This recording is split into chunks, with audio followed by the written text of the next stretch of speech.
연약합니다. 우리 노르를 힘겨워합니다. 주 뜻 이루며 살기에 부족합니다. 우린 연약합니다. 주여, 우린 넘어집니다. 주여, 우린 넘어집니다. 오늘 하루 또 실수합니다. 주의 긍휼을 구하는 죄인입니다.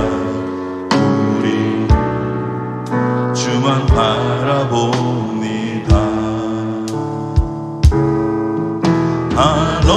한없는 주님의 은혜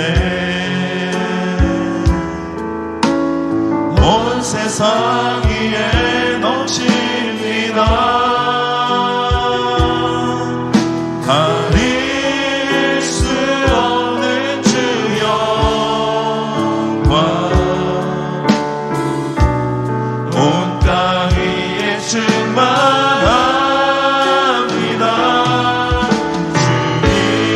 주님만이 길이오니 우린 그 길 따라갑니다.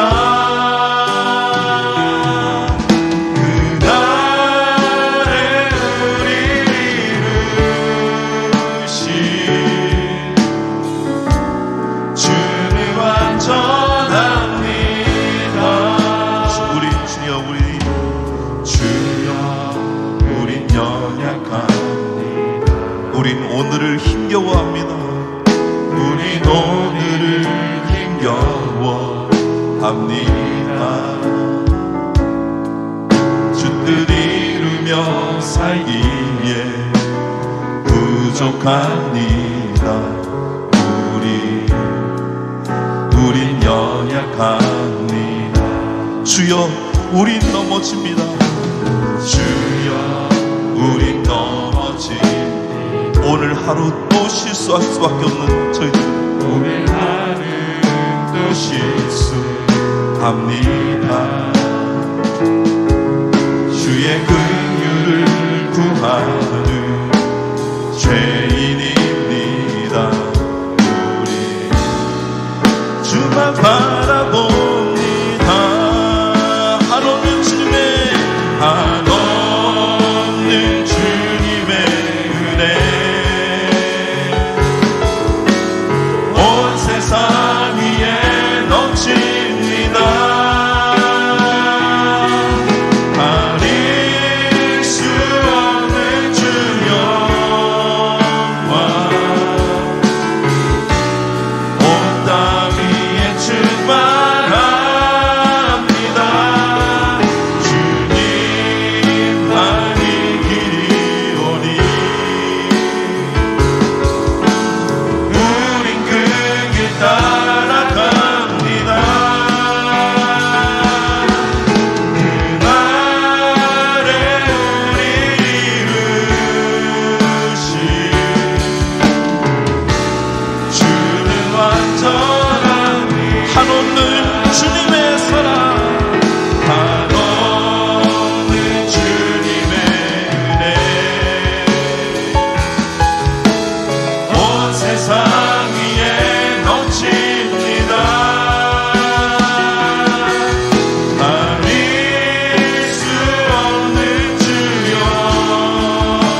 연약하고 힘겨워하고 오늘 하루 넘어질 수밖에 없는 저희들에게 다시 한번 더 말씀을 통해서 우리에게 소망과 희망과 비전을 보여주시옵소서. 이번 한 주의 일상을 살아갈 수 있는 은혜와 힘을 우리에게 허락하여 주시옵소서. 이 시간 우리 주여 한번 부르시고 힘차게 기도드립니다. 오늘 우리에게 주신 하나님 말씀은 구약성경 이사야 60장 19절에서 22절 말씀입니다. 구약성경 이사야 60장 19절에서 22절까지 말씀. 이 말씀을 저와 여러분이 한 절씩 교독하도록 하겠습니다. 다시는 낮에 해가 내 빛이 되지 아니하며 달도 내게 빛을 비추지 아니할 것이요 오직 여호와가 내게 영원한 빛이 되며 내 하나님이 내 영광이 되리니 다시는 내 해가 지지 아니하며 내 달이 물러가지 아니할 것은 여호와가 내 영원한 빛이 되고 내 슬픔의 날이 끝날 것임이라. 내 백성이 다 의롭게 되어 영원히 땅을 차지하리니 그들은 내가 심은 가지요 내가 손으로 만든 것으로서 나의 영광을 나타낼 것인즉 그 작은 자가 천명을 이루겠고 그 약한 자가 강국을 이룰 것이라. 꿈을 잃어버린다는 것은 매우 비참한 현실입니다. 상황이 중요한 것이 아닙니다. 환경이 중요한 것이 아닙니다. 나에게 꿈이 있는가, 나에게 소망이 있는가, 이것이 우리 인생의 더 많은 부분을 이제 좌우할 수 있습니다. 돈이 많을 수도 있고 적을 수도 있습니다. 잘 살 수도 있고 못 살 수도 있습니다. 그것이 결코 중요한 것이 아니죠. 나에게 꿈이 있는가 없는가. 오늘 이 본문을 기록한 이사야 선지자가 그 당시 활동할 당시는 이스라엘 상황이 그렇게 소망을 가질 만한, 꿈을 가질 만한 그런 상황들이 아니었습니다. 이미 이스라엘은 북이스라엘, 남유다 왕국, 남과 북으로 나눠져 있는 상황에서 북이스라엘은 이미 아수르에 의해서 멸망당한 상황이었고, 이사야 선지자가 활동했던 그 남유다 왕국은 이제 강국들의, 주변의 열강들의 눈치를 보며 정말 풍전등화와 같은 그런 상황이었습니다. 어쩌면 바벨론이라는 강국에 의해서 멸망당하기 직전에 그 상황일 수도 있겠죠. 이런 상황 가운데서 어떻게 꿈을 가질 수 있으며 소망을 가질 수 있을까요?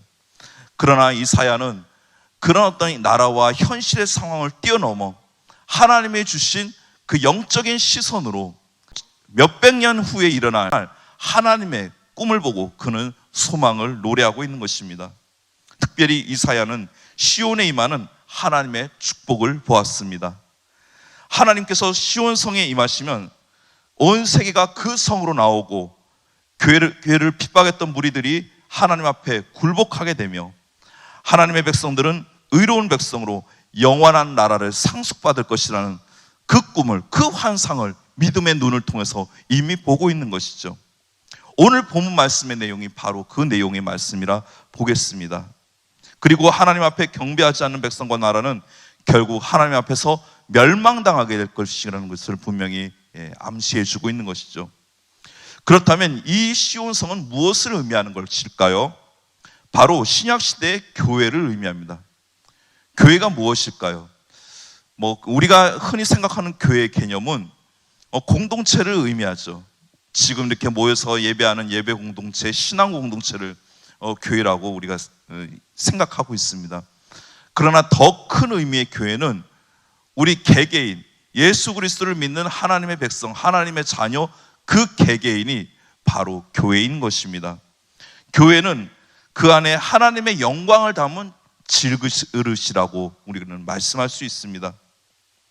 하나님의 빛과 영광이 바로 우리 각자에게 하나님께서 부어주셨고 그 빛으로 세상 가운데서 승리하며 살라고 우리에게 주님께서는 말씀하고 있는 것이죠. 오늘 이사야서의 이 본문의 내용이 말씀이 바로 그런 말씀입니다. 그런데 오늘 이사야서에서 우리 믿음의 백성들을 어떻게 표현하고 있죠? 마지막 절 60장 22절에 보면 약한 자, 작은 자라고 표현하고 있습니다. 왜 하나님의 자녀들을, 하나님의 백성들을 약한 자, 작은 자라고 표현을 했을까요? 그 이유가 첫 번째로는 하나님께서는 본래 약한 자들을 먼저 택하셔서 하나님의 일을 감당하셨습니다. 하나님께서는 약한 자를 택하여 강한 자들을 부끄럽게 하셨고, 미련한 자를 택하여 지혜로운 자를 부끄럽게 하신다고 성경 말씀에서 분명히 말씀하셨습니다. 어떤 모든 것을 갖추어져 있고 세상적으로 볼 때 모든 것이 완벽한 사람을 통해서 하나님이 일을 하신 것이 아니라 오히려 부족하고 뭔가 약한 사람들을 통해서 하나님께서는 하나님의 일을 감당하셨습니다. 예수님의 12제자들을 한번 보십시오. 특별한 사람들이 없습니다. 다 어떻게 보면 세상에서 그저 그렇고 외면받은 존재들이었습니다. 그러나 하나님께서는 그 12제자들을 통해서 얼마나 놀라운 일을 행하셨는지 모릅니다. 두 번째, 교회에 들어와서 하나님을 만난 자들은 다 약한 자가 되었습니다. 아무리 기세등등하고 아무리 목에 힘이 들어갔던 사람도 예수 그리스도를 제대로 만나고 하나님을 제대로 경험하게 되면 다 약해지게 되어 있죠. 사도 바울이 어떤 사람이었습니까? 그는 굉장히 똑똑한 사람이었습니다. 정말 가말리엘 문화에서 엘리트 코스를 공부한 사람이었습니다. 로마 시민권을 가진 사람이었고, 그 누구도 사도 바울에 대해서 함부로 뭐라고 말할 수 없는 그런 모든 것을 다 갖춘 사람이었습니다. 근데 그가 다메섹 도상에서 예수 그리스도를 제대로 만났을 때 그는 스스로 지극히 작은 자라고 표현했습니다. 예수 그리스도를 제대로 만나게 되면 자신이 강한 자라고 결코 쉽게 말할 수 없습니다. 하나님의 은혜 없이는 한순간도 살 수 없는 연약한 자라고 스스로 그렇게 고백하게 되어 있는 것이죠. 그렇기 때문에 하나님께서는 교만한 자를 물리치시고 겸손한 자를 찾으신다고 성경의 여러 부분에서 말씀하고 있는 것이죠. 나는 작아, 나는 약해, 하나님의 은혜 없이는 한순간도 살 수 없어, 아무것도 할 수 없어, 이렇게 고백하는 자들은 주님께서는 찾으시고 그 사람들을 통해 하나님께서 놀라운 일을 행하신다는 사실입니다. 세 번째로는 세상 사람들이 신자들을 볼 때 약한 자로 보일 수밖에 없죠. 얼마나 참 그 바보같이 보입니까? 세상에 누릴 것들이 많은데, 즐길 수 있는 것들이 많은데, 내가 하고 싶은 것들이 많은데 그 모든 것들을 다 절제하고 다 멀리하고 정말 이 주일 오후 이 시간에 나와서도 예배할 수 있는 모습, 세상 사람들이 보면 이해가 안 될 것입니다. 그러나 우리는 이곳에 나와 예배할 수 있는 그 은혜와 기쁨을 알기 때문에 세상에서 찾을 수 없는 그 기쁨과 은혜를 우리는 이미 경험하고 있기 때문에 이 자리에 나와 기쁨으로 예배할 수 있는 것입니다. 분명히 오늘 22절 말씀에 그 작은 자가 1000명을 이루겠고 그 약한 자가 강국을 이룰 것이라고 분명히 이사야 선지를 통해서 주님께서는 말씀하십니다. 바로 하나님의 백성을 통해 하나님의 일을 이루시겠다라고 말씀합니다. 그렇다면 이러한 비전과 꿈이 어떻게 가능할까요? 우리를 통해서 많은 사람이 구원을 받을 수 있다는 점에서 가능하죠. 주님께서는 우리에게 영원한 빛이 되며 우리에게 영광을 비추고 계신다고 하였습니다. 그 하나님의 빛과 영광을 닮은 질그릇으로서 우리가 세상 가운데 나가서 그 어두운 세상에 하나님의 영광으로 비출 때 하나님께서 우리를 통해 그 열방을 구원하는 놀라운 일을 행하실 것이라고 우리에게 말씀하셨습니다. 포로된 자에게 자유를, 마음이 상한 자를 고치고 갇힌 자에게 노임을, 모든 슬픈 자를 위로하시는 그 귀한 사명을 우리를 통해 하나님께서는 감당하신다고 말씀하셨습니다. 우리는 이미 경험했습니다. 예수 그리스도를 만나기 전에는 우리는 마음이 상한 자들이었습니다. 죄에 묶여 포로된 자들이었습니다. 갇힌 자들이었습니다. 그리고 슬퍼하는 자들이었습니다. 근데 예수 그리스도의 그 영광으로 말미암아 우리는 그 모든 것에서 자유함을 누리게 됐습니다. 세상에서 경험할 수 없는 은혜와 기쁨을 누리게 됐습니다. 우리가 받은 은혜를 그냥 전하기만 하면 된다는 것입니다. 전하기만 하면 하나님께서 놀라운 일을 행하실 것이라는 것입니다. 수많은 사람들이 주님께로 돌아오겠다고, 우리를 통해서 그 일들을 감당하시겠다고 주님께서는 우리에게 말씀하고 계십니다. 그 일들을 구체적으로 표현하면, 영적인 의미로 표현하면 바로 어두움을 쫓는 일이죠. 세상은 아직도 어두움으로 가득합니다. 이제 뭐 동성애와 여러 가지 어떤 이런 문제들을 합법화시키는 그런 악법들이 지금도 계속해서 물밀듯이 이 땅 가운데 몰아치고 있습니다. 이런 가운데서 우리는 무엇을 택해야 됩니까? 어떤 세상의 편리를 택해야 될까요? 아니면 하나님의 진리를 택해야 될까요? 그 진리를 붙잡을 때 하나님께서는 이 세상을 정말 잠시시키는 그 어두움들을 물리치게 하시고 우리를 통해 이 땅 가운데 놀라운 하나님의 영광을 비추게 하신다고 말씀하십니다. 이를 위해서는 먼저 우리가 소망을 가져야 됩니다. 그 소망을 가지기 위해서는 우리가 우리 자신을 바라보면 안 됩니다. 우리 환경을 바라보면 안 됩니다. 우리 자신, 우리 환경을 바라볼 때는 절대로 소망을 가질 수가 없습니다. 왜요? 우리 아까 찬양을 통해서도 고백하지 않았습니까? 우린 연약합니다. 오늘을 힘겨워합니다. 주들이 이르며 살기엔 부족합니다. 우리는 넘어집니다. 하루 또 실수합니다. 얼마나 부족하고 연약합니까? 이라는 우리 자신 안에서 무슨 소망과 무슨 꿈을 발견할 수 있겠습니까? 다만 우리가 꿈과 소망을 발견할 수 있는 것은 우리와 함께 계시는 바로 예수 그리스도를 통해서 그곳에서 우리의 꿈과 소망을 발견할 수 있는 것입니다. 이 세상의 현실을 바라보지 마십시오. 내 자신을 바라보지 마십시오. 그저 초라하고 힘들 뿐입니다.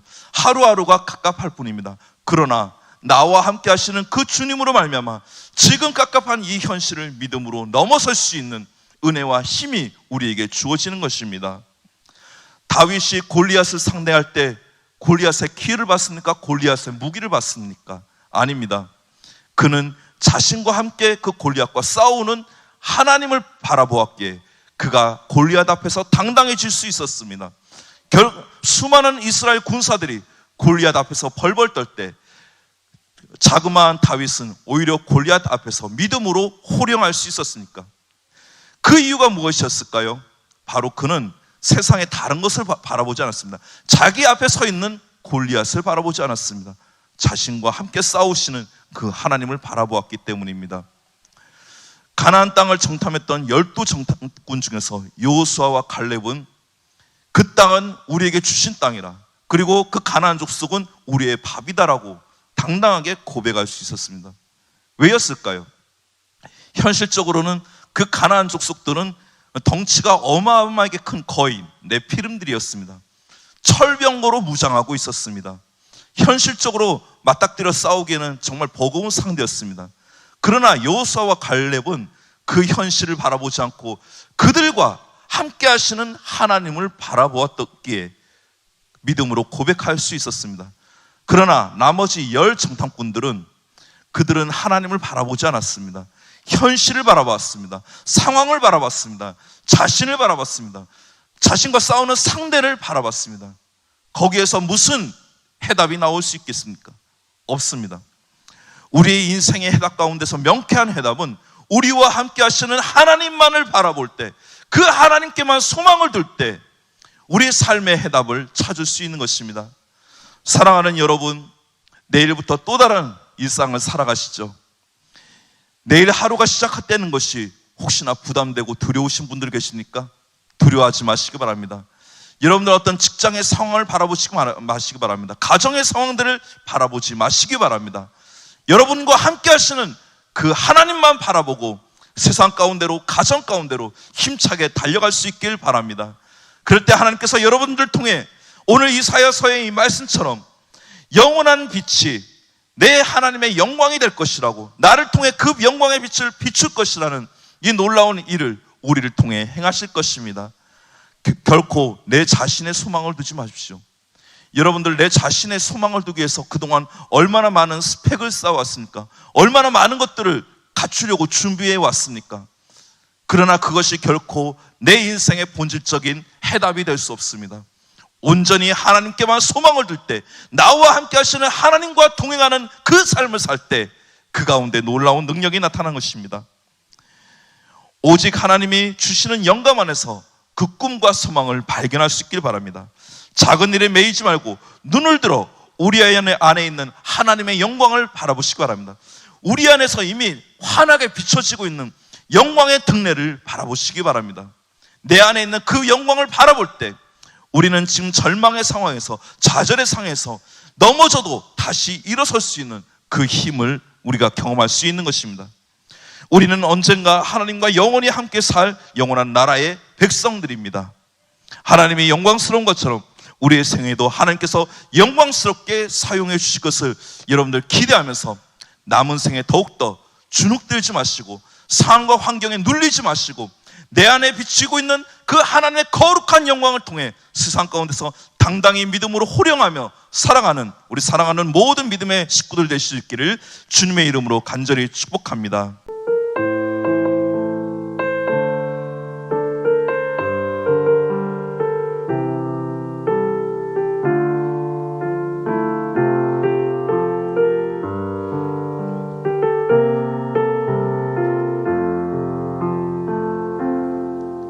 주의 말씀 앞에서 당신은 참된 예배자, 그토록 찾으시던 하나님의 기쁨,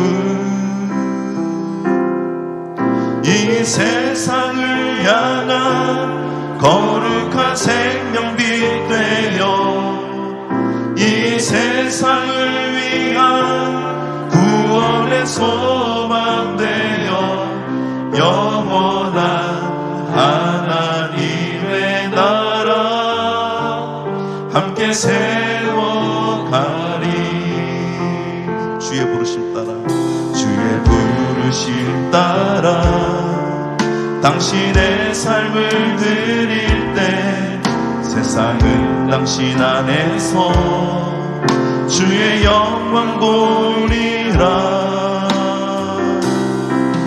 이 세상을 이길 주님의 구사 되어 이 세상을 섬길 주님의 손과 발 되어 영원한 하나님의 나라 함께 세워가리.